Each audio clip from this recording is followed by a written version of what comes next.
Hello students, कैसे हैं आप सब लोग। आई होप आप लोगों ने 67 तक सारे के सारे एमसीक्यू कर लिए होंगे। अभी रेस्ट जो 33 एमसीक्यू है अभी कवर करेंगे और इसके साथ हमारा 100 एमसीक्यू पूरा खत्म हो जाएगा। आई होप आपने भी पूरा 100 एमसीक्यू बना लिया होगा। इसके बाद जो वीडियो क्लास आएगी वो बहुत इंपॉर्टेंट होगी। आप सबसे रिक्वेस्ट है बिफोर एग्जाम सुबह 15-20 मिनट देख लेना एग्जामिनेशन जाने से पहले, क्योंकि वो पूरा सिलेबस का कंप्लीट रिवीजन होगा ए टू जेड। तो ध्यान समझना, बहुत ही छोटी सी वीडियो में सारे इंपॉर्टेंट पॉइंट्स को रख के आपको समझा दूंगा, मजा आ जाएगा आपको, इसकी मेरी गारंटी है। आप टेंशन मत लो। 68 पे आ जाओ फटाफट जल्दी से, 68 पे, 68। और मेक श्योर आपने इंडियन इकोनॉमी पूरा का पूरा, इंडियन इकोनॉमी पूरा का पूरा क्लास आपका माइक्रो वो आप देख चुके हो, क्योंकि यही लास्ट नाइट है, यही लास्ट मौका है। दोबारा आप कोई चीज नहीं पढ़नी है तो बिल्कुल डिमोटिवेट मत होना, लाइटली मत लेना पेपर को कि यार चल ठीक है हो जाएगा जैसे तैसे, टिक्की तो मारना है, ऐसा मत सोचना बेटा। एक छोटी सी लापरवाही आपके 7-8 नंबर कम कर देगा। तो प्लीज यार, मैंने सब कुछ जो जो डाला है मैंने उसको प्लीज कर लो क्लास। सिर्फ 4 वीडियो डाली है मैंने, पूरा मैक्रो, पूरा इंडियन और इसके 2 पार्ट और इसका तीसरा पार्ट है, ठीक है। चलो, mortality rate is one of the indicator. Mortality rate, ठीक है, किस इंडिकेटर के अंदर आएगा? Mortality rate is the one of the indicator of occupational के अंदर आएगा, एग्रीकल्चर के अंदर आएगा, फॉरेन ट्रेड, डेमोग्राफिक। सही आंसर डी ऑप्शन है क्लास। डेमोग्राफिक प्रोफाइल के अंदर आता है birth rate, death rate, mortality rate, life expectancy rate.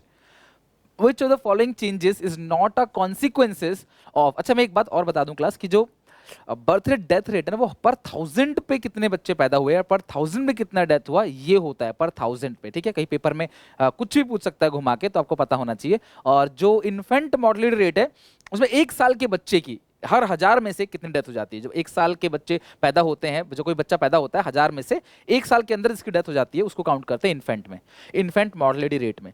Which the following changes are not a consequences of financial sector reform. तो कौन सा फाइनेंशियल सेक्टर रिफॉर्म का चेंजेस नहीं है? जो फाइनेंशियल सेक्टर रिफॉर्म्स में आया तो इनमें कौन सा चेंज नहीं हुआ? एस्टैब्लिशमेंट ऑफ प्राइवेट, हाँ, नए नए बैंक्स खुल गए, फॉरेन इन्वेस्टमेंट की लिमिट्स को बढ़ा दी गई 51% तक, ये भी ठीक है। आरबीआई का नो कंट्रोल ओवर कमर्शियल, नहीं, आरबीआई को फैसिलिटेटर बना दिया, बट ये नहीं कि कंट्रोल नहीं है। रेगुलेटर और रेगुलेटर से हटा के फैसिलिटेटर बना दिया, इसका मतलब नहीं कि रेगुलेशन खत्म हो गया। मतलब वो हेल्प भी करेगा बैंकों की, ग्रोथ करने में भी बैंकों की मदद करेगा, ये नहीं कि सिर्फ कंट्रोल करे। फाइनेंशियल इंस्टीट्यूशन जो है, financial institution investors are now allow. तो ये तो करेक्ट है क्लास, ये तो अलाउ करने के लिए मौका दे दिया था उसमें। तो ये तीनों स्टेटमेंट ठीक है। बी सॉरी, सी ऑप्शन जो है वो गलत है। 70, The emergence of self-help group ensured the reduction in fissures of the formal credit system। जो सेल्फ हेल्प ग्रुप आए तो सेल्फ हेल्प ग्रुप से जो फॉर्मल क्रेडिट सिस्टम में कमियां थी, जो क्लास कहीं ना कहीं एक तरह से गैप था, फॉर्मल क्रेडिट सिस्टम लोन नहीं दे पा रहे थे, उनकी जो टोटल मतलब की जो कैपेसिटी है वो उससे कम दे रहे हैं। मतलब कि पूरी देश की में अगर 100 करोड़ का लोन चाहिए तो ये सिर्फ 40 करोड़ का लोन दे रहे हैं। तो उस सिचुएशन में सेल्फ हेल्प ग्रुप काफी मदद करता है। तो सही स्टेटमेंट है। The borrowing from self help group are mainly class for the purpose of its consumption. तो हाँ बिल्कुल, सेल्फ हेल्प ग्रुप में जो विमेंस होती हैं बेसिकली वो बोरोइंग करते हैं कंजप्शन पर्पस से, राइट। तो दोनों स्टेटमेंट ठीक है, both statements are true, both statements are false. तो दोनों स्टेटमेंट सही है क्लास, इसका मतलब इसका ये ऑप्शन करेक्ट है, both statements are true. 71, trade between 2 और मोर कंट्रीज नोन एज। तो जब 2 और 2 से ज्यादा कंट्री के बीच में ट्रेड होता है उसे मल्टीलैटरल ट्रेड बोलते हैं। ध्यान रखना, multilateral. Which one is a capital received? License and court fees received, बेटा ये revenue receipt है। Financial help from Microsoft, revenue receipt। Sales of 40% share of public sector, disinvestment, PSU, disinvestment, public sector disinvestment, यानी C option इसका correct है। 73, name the apex body which govern the financial institution aiming at expansion of credit for agriculture and other economic activity in rural area। ध्यान सुनो, name the apex body, यहीं से समझ गए, apex body which govern the financial institution aiming at expansion and credit for agriculture and the economic activity in rural area। वो class NABARD, और नाबार्ड जो loan देता है क्लास फार्मर्स को भी देता है, जो नॉन फार्मिंग एक्टिविटी कर रहे हैं, एग्रीकल्चर कर रहे हैं, सबको लोन देता है। रूरल एरिया को डेवलप करने का काम है नाबार्ड, ठीक है।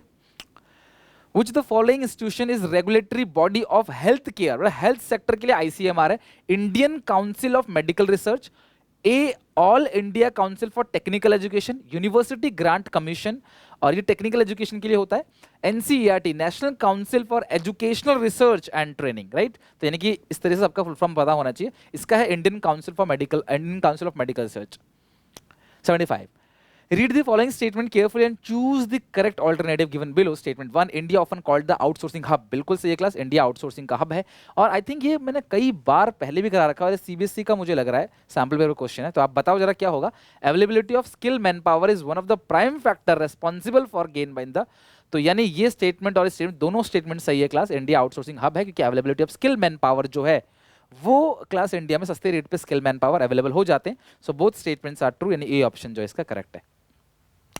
नेक्स्ट क्लास क्वेश्चन देखते हैं इसके बाद। The official census conducted in year 1881 कितने साल का डेटा कंडक्ट करते हैं, कितने साल का डेटा लेते हैं इसके अंदर?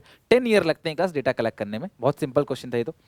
77, poverty line in India is defined, जो इंडिया का पोवर्टी लाइन है, the poverty line of India is defined in terms of monetary value of minimum nutritional calorie. तो जरा मुझे बताओ कितनी कैलोरीज चाहिए आपको रूरल एरिया और अर्बन एरिया में, अगर आप काम कर रहे हो तो कितनी कैलोरीज की आपको जरूरत पड़ती है रूरल एरिया और अर्बन एरिया में, बताओ।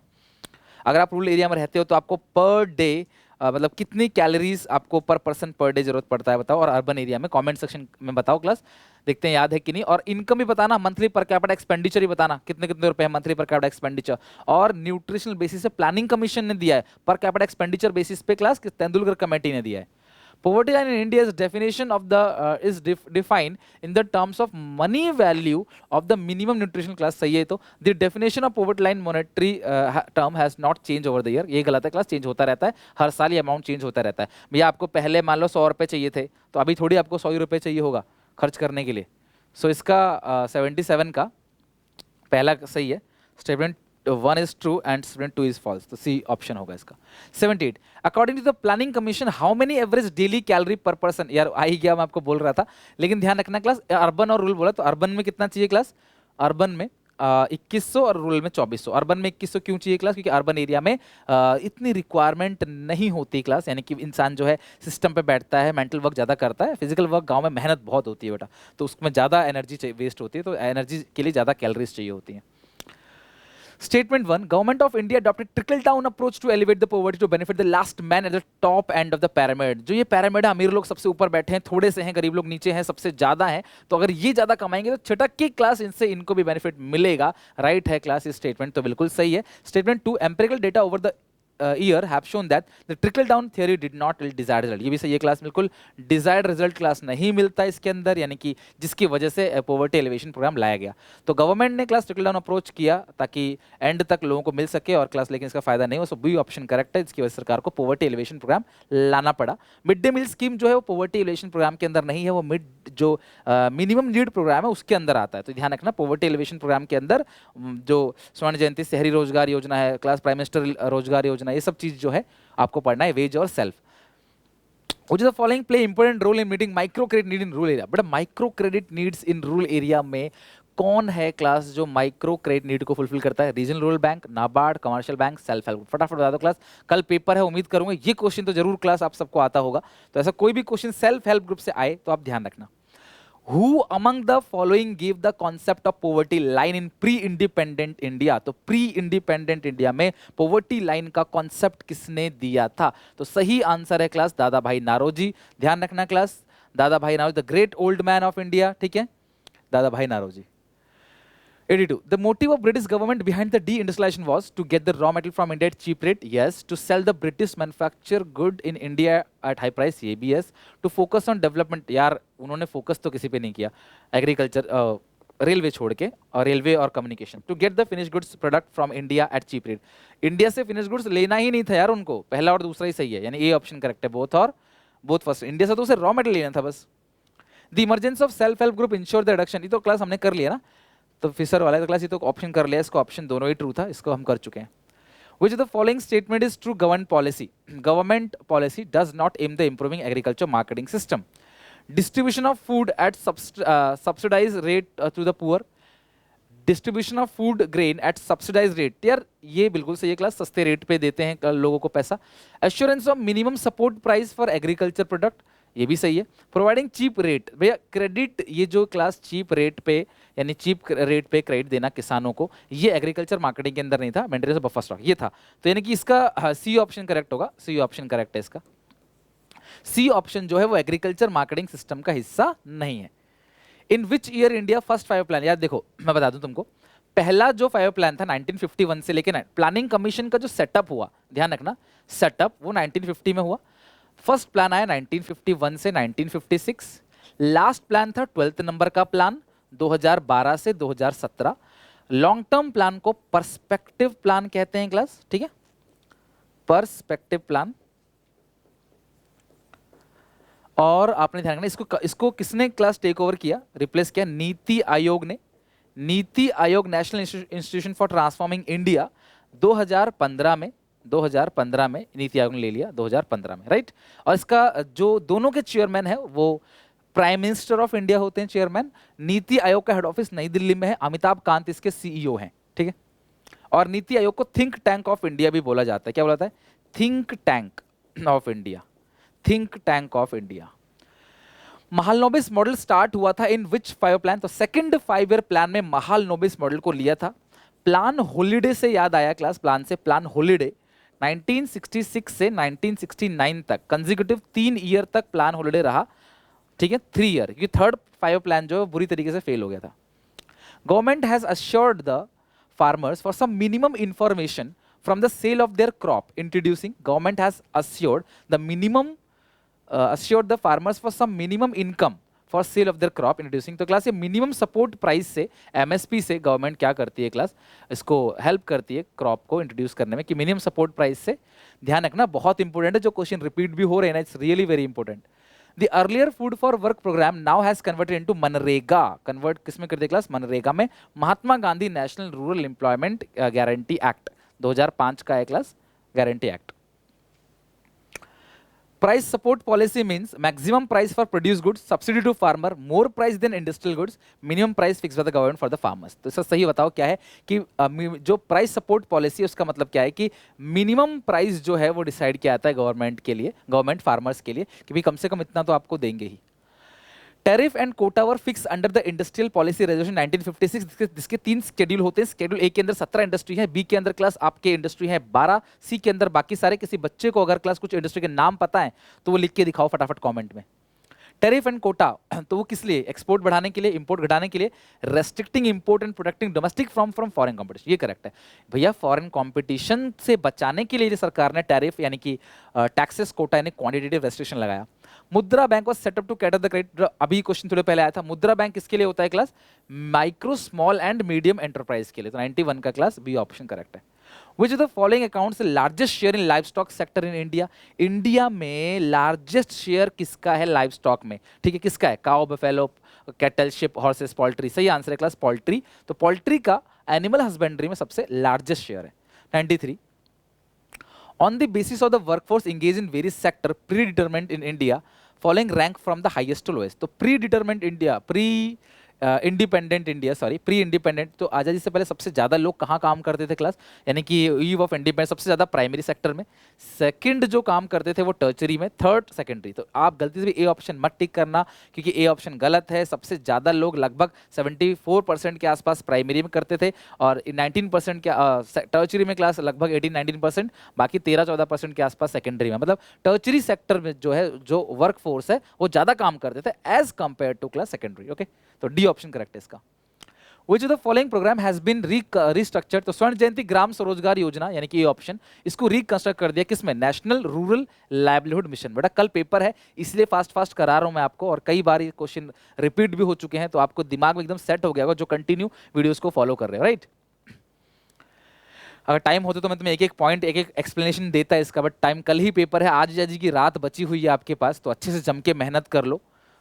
और सबसे रिक्वेस्ट है क्लास अर्ली मॉर्निंग कल जो सुबह वीडियो आएगी जरूर देख के जाना। जैसे इंग्लिश में मैंने तुम्हें जो बताया था क्लास अर्ली मॉर्निंग में, case study same to same वही केस स्टडी, फिगर भी वही, नंबर भी वही सेम आया था, तो इसीलिए क्लास बता रहा हूँ, सुबह की वीडियो बिल्कुल मिस मत करना। विच of the following in example of preventive medicine? Preventive medicine मतलब होता है वैक्सीनेशन, टीकाकरण। क्यूरेटिव मेडिसिन मतलब मेडिकल इंटरवेंशन ड्यूरिंग इलनेस, और class spread of health literacy और प्रोविजन फॉर ड्रिंकिंग, जो ये सब चीज़ है ये सोशल के अंदर आता है। तो सही आंसर इसका वैक्सीनेशन है। Involve cultivating fruits and vegetable, तो फ्रूट्स एंड वेजिटेबल कल्टिवेट करना मतलब हॉर्टिकल्चर, राइट, हॉर्टिकल्चर ये रहा। ऑपरेशन फ्लड व्हाइट रेवोल्यूशन है बेटा, ऑपरेशन फ्लड व्हाइट रेवोल्यूशन है, कहाँ है व्हाइट रेवोल्यूशन, अच्छा नहीं तो डेयरी पे लगा दो, एक ही बात है। Involve use of computer information technology, involve catching and processing selling aquatic animal fishes, aquatic animal fish, involve breeding rearing and farm animal like animal husbandry. तो इस तरीके से आपको ये पता होना चाहिए, सब नॉन फार्मिंग एक्टिविटी है, ये ध्यान रखना है।